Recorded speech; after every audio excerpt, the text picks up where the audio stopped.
With just 3 more weeks remaining until the midterm elections, the Biden administration has put on a full court press to convince the American people that what they see with their eyes and they feel with their wallets about the economy, well, it just isn't true. Well, but with inflation sticking to more than 8 percentage points above what it was last year, and the stock market in free fall, this has become a difficult sell to most Americans. How much will this affect voting choices in the midterm elections? Polling says pretty significant. Well, joining me now to discuss this and more is Congressman Kevin Hern. He's a member of the House Ways and Means Committee and the Republican Study Committee. He represents Oklahoma's 1st Congressional District. Congressman, welcome back to the program. Tony, it's always good to be with you. So we've been hearing for weeks now all about abortion. I mean, in fact, tonight the vice president is going to be doing an event on abortion. The president tomorrow.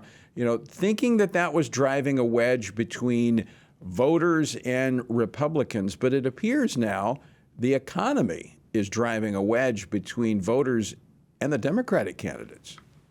Yeah, somewhere we can remember this. Somewhere out there's James Carville yelling at the TV screen, "It's about the economy, stupid."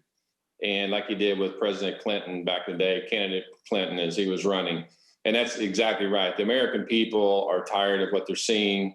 The old adage, when the government spends more, the American people have less. We're seeing that in full force right now. We have the president who's completely out of touch with the American people, out eating ice cream and saying the economy is strong as heck when it was asked about how he feels about the American people and their thoughts on the economy. And what we know right now is this economy is a lot higher. The everyday American, I've talked to the CEO of the largest retailer in America, and the CEO said, when you look at energy for the home and fuel for the cars and food for the families, those numbers are up close to 20%. And that's what the American people are really feeling.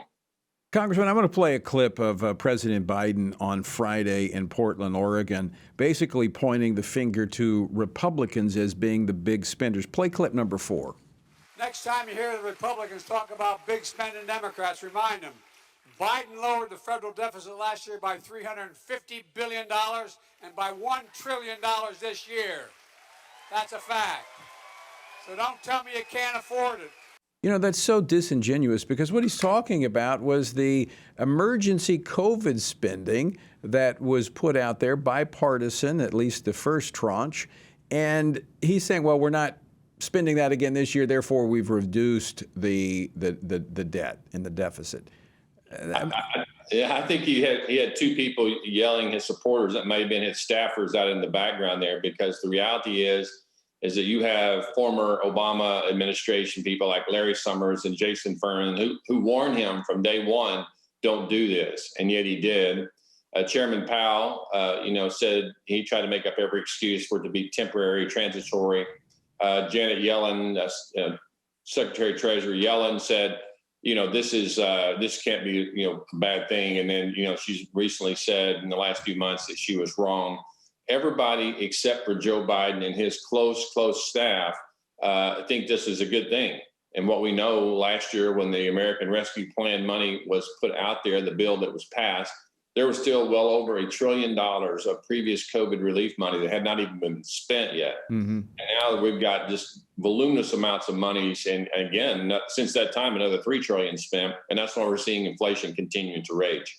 So, Congressman Hern, I think, an elementary school student can dissect the problem here. I mean, it is so prevalent. It doesn't take much to look into it. But the solution, a little harder. Now, you've been a part of putting together an RSC budget, which is a conservative budget. All right, here's a likely scenario. The Republicans have control of Congress, but obviously not the White House. They may have the Senate, may not. Probably have the House. What will be the way forward to bring relief to the American people, and how hard will Republicans fight for that? Well, first of all, on the Republican Study Committee, you're right. I did the budget last year and again this year, and we balanced the budget.